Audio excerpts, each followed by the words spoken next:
and I'll probably just get started. So Sarah, again, you can ask any questions as you go. Sarah, just before we get started though, was there anything in particular that you had as a burning question with regards to this property, or that you'd like to look at in particular? Not really. I just kind of want to see what sort of property it is on the inside. Right. Okay, that's great. You don't get much with the photos. Yeah, and what's good is, Amanda, if you don't mind me saying so, Amanda's actually the property manager of the property. She didn't know I was going to mention her, but if there was a particularly curly question, we might refer back. Sarah, are you familiar with Palmerston North and locations? Yeah, so you know where we are, and I guess just to reiterate, it's pretty close to some pretty cool things actually. I'm not sure if you're familiar with the Pioneer Shopping Centre. A really good cafe there. And yeah, vaguely, yeah, I think so. Yeah. And down the end of Patama Road, you can get through to the river walks and that sort of stuff. So you're actually quite close to that part. There's a bottle store, fruit store, all that sort of thing. So perfect, yeah.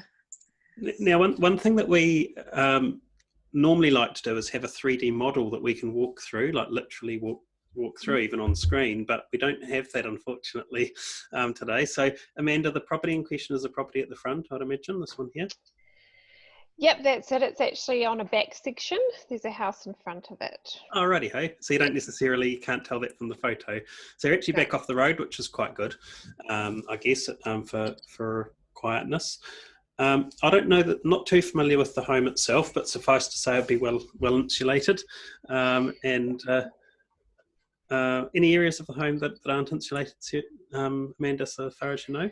No, so the property is fully insulated. The only heating source though is the fireplace. There's no heat pump, so you have to be keen on firewood. Yeah, I also see that there's a fibre connection there on the wall. So that's good for your fast internet. And I see there's looks like a fire guard there as well. Sarah, feel free to ask anything about the dimensions. Welcome along to the others who are joining us at the moment. Again, you don't have to have your video on if you don't feel comfortable, and that's okay if you don't want to. So we'll just. So initially we were looking at the, welcome along, Waikohu. We've got Amanda here, who's the property manager, and I'm Greg, I'm the host. Just saying there's fibre and a wood burner here. Coming back, if we were standing over here by this window, we'd be looking back at that. So what's that there? Is that a bit of storage, Amanda? Yeah, so it's just some built-in shelving. It's there. It's also in the kind of dining room next room over as well. They've just got some built-in shelves and cupboards and stuff throughout the house. Okay, so we don't have an actual floor plan of this one, do we? No. No, that's okay. See, it is hard to tell, Sarah, from these photos, isn't it? So the kitchen looks like it's been modernised though. It's got a ceramic hob there. Let's see if we can get a better picture. Oh, yeah, there we go. So you've got kitchen, dining, lounge on this side of the house. That's it. Yep. So it's quite large. Yeah. Cool to have a separate dining area. Yeah, I like the island. Yeah, because what's cool about the islands is it makes us more social. Like if you're cooking and someone's here and that sort of stuff. So that's cool. We've got, I haven't actually seen anybody out. No, we're okay. And yeah, so you can put your microwave there, got a dishwasher, all looks, looks really nice. Hi Nadia, welcome along. I was just saying you don't have to have your video on if you don't want to, but you're very welcome to. So we've got the kitchen, dining, lounge there as well. That's it from another angle too. So it's just a ceramic top. The reflection and the lights made that look a bit funny, but looks like good security there, Amanda. Is that a digital or a lock? It is a digital lock, but however we can't change the PIN number on it because it's very old. So okay. I've actually taken the battery out of it, so you can only access with a key because I'm just worried about past tenancies having their PIN numbers. Yeah, fair enough too. I've still got the deadbolt on there, which is fine. Yeah. Another view of the dining there. It looks like LED lighting up there, and which is always good, saves some costs. So it's a bedroom, this one. That's a bedroom, yep. Sorry, Sarah, I haven't been to the property myself personally. So I've got a shower over the bath. Right. Been updated. Sarah, do you have a family, or is it friends, or what's the, or if either if you have kids, for example, just let me know. Yeah, no, it'll probably be me, myself, with my partner, his brother, and my mother-in-law. Oh, okay, righty-ho. Yep. And you're saying, Amanda, it's quite a big house, so... It is a big house. It's recently just had like a flooding situation in it, and they moved out just before the lockdown. Oh, right. So it does need a little bit of a tidy up still, just like the carpets cleaned and bits and pieces. So it won't be available straight away. Probably need a week or two after lockdown just to get it back into a clean condition. I might mention to the folks that are watching, we're just looking at our website here for a moment. So just so you know, it's quite okay to apply for the property.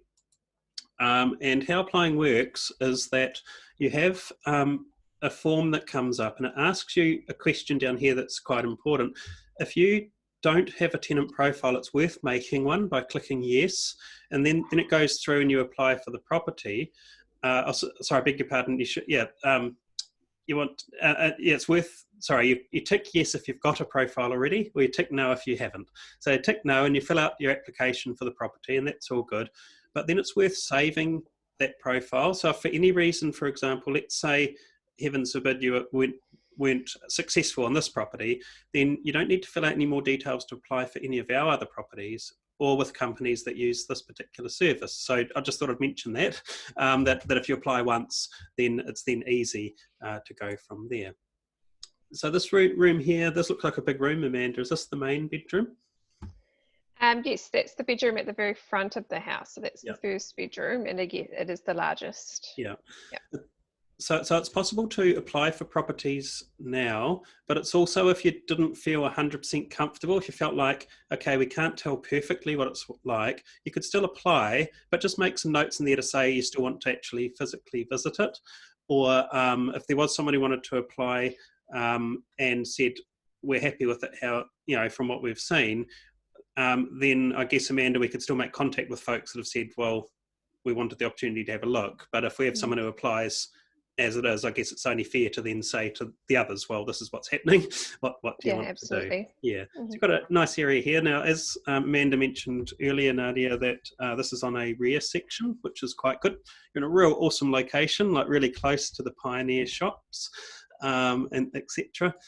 So you've got an area here you can sit out the back. It's got a nice yard. If you have any tree climbers, there's well, not for health and safety, we probably can't suggest it, but it looks like as if you, And you've got two sheds here as well. Amanda, there's no garage, is there? No garage, just the two storage sheds. Yeah, so that's a good thing with the sheds then. So if you've got bikes or lawnmower, that sort of stuff. But it looks like from the driveway, you could probably park at least a couple of cars there, eh? Yeah, you can, yeah.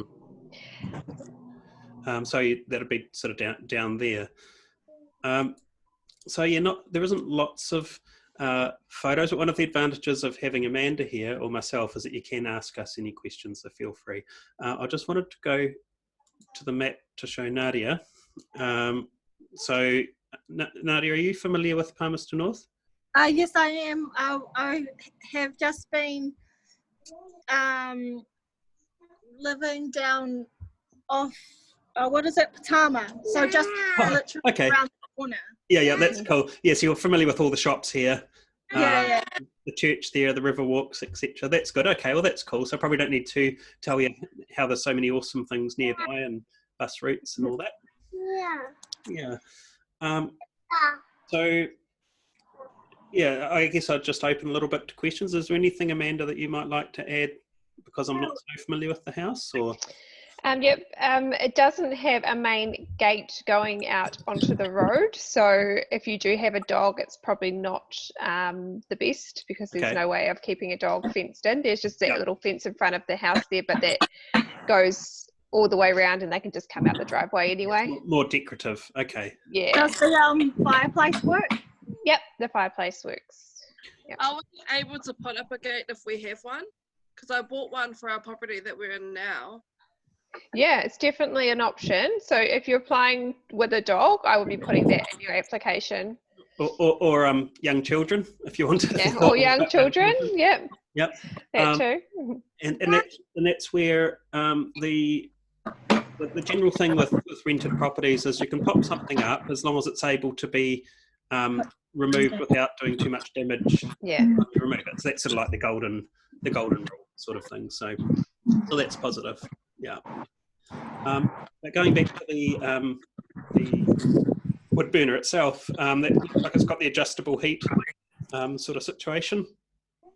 Amanda, do you know if there's anything like a heat transfer? It's a little no. There's no heat transfer, unfortunately. Do it the old-fashioned way with having a door open. Yeah. Yeah. Okay, that's cool.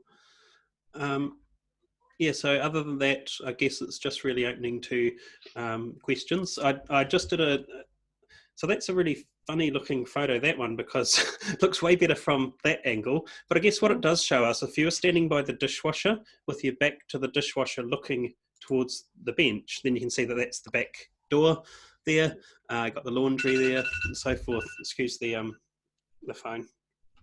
Yeah, and then where the laundry is actually a second toilet as well. Oh, that's good to know. So that's handy if you've got a family or a situation, Sarah, where you've got someone, adults need different spaces.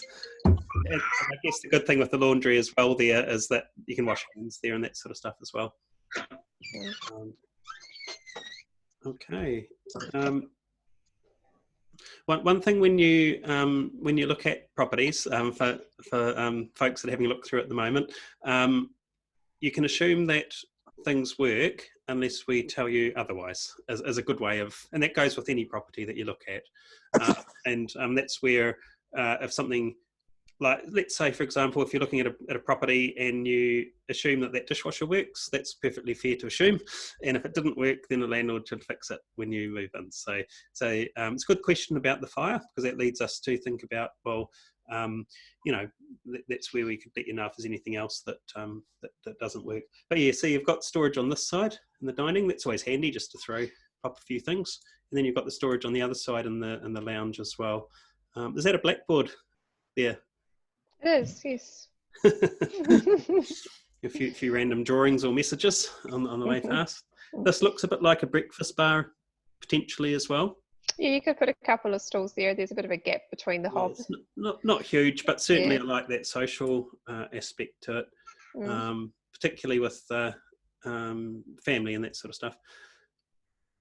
Yeah. So, yeah, I'll probably just open to any questions, really. And if there's no questions, then for today's viewing purpose, it's just a shame that we can't do one of our 3D models. It was just, as Amanda said, there were people living there right up until COVID-19.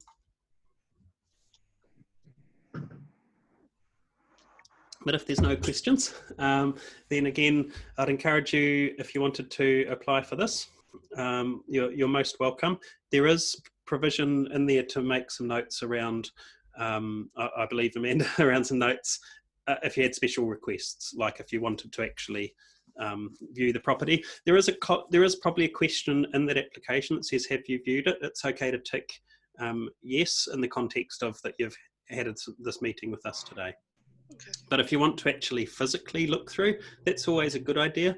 And we can note down that, for example, you've applied for it, and then if it was really important that you go and have a look through physically, we'll try and do that when lockdown's over. But if a situation does arise where someone wants to rent it before then, we'd have to let you know, because you can actually do tenancy agreements now for properties. The one thing with regards moving, as Amanda mentioned, for this house, we need a little bit of time because it just needs a little clean. And these photos don't show that, and so that's where, as the lockdown approaches coming off, we'll just have a little bit of time there. But if you're in a situation where you may have to give notice yourselves, well then that's not really too much of an issue, I wouldn't think. If anybody is an essential worker under lockdown, there can be the possibility to move into a property during lockdown, although in this case it really needs a clean, doesn't it, Amanda? So it's not really suitable for that. would have to be after. But just in case you were looking for yourselves, and if you are in the essential worker category, under certain circumstances, the rules could possibly be bent slightly based around accommodation for essential services being essential in its own right. What would what would be the date? Do you know, or are you waiting until the 20th until? Yeah, that's a really good question. You can sign a tenancy agreement in one of two ways. One is with a particular date, and then you would have provision in there to be able to mutually agree to change that date. So let's say if we made a date for 2 weeks' time, but then the lockdown's still in place, that can just be moved, because no one can move during lockdown level 4, generally speaking, anyway. And so that's one way of doing it. Another way of doing it is to sign a tenancy agreement to indicate a particular period of time after level 4 finishes for the move. So that's where, for example, as Amanda was mentioning, we know that it needs some cleaning. So we might have a week after level 4 or 2 weeks after to allow for that to happen. So there's two ways that you can do that. And Amanda is a property manager. Her details are on the listing, which I've lost for a moment, in here. So you can make contact. If you were filling out an application and you had some questions, you can email or phone Amanda and she could help. So all good. At this time it's a little unusual, so we just have to allow for some flexibility around move-in dates and things. And if we all work together, then that shouldn't be a problem. Absolutely. Okay. Great. Well, thank you very much, everybody. If I finish this meeting and you suddenly think, oh, I forgot to ask something, then feel free to get in touch with Amanda through our website or any website like this at realestate.co. So thanks for coming. I'll stop the meeting now. Thank you, Greg. Yeah, and good luck, everybody. Thank you. Thank you.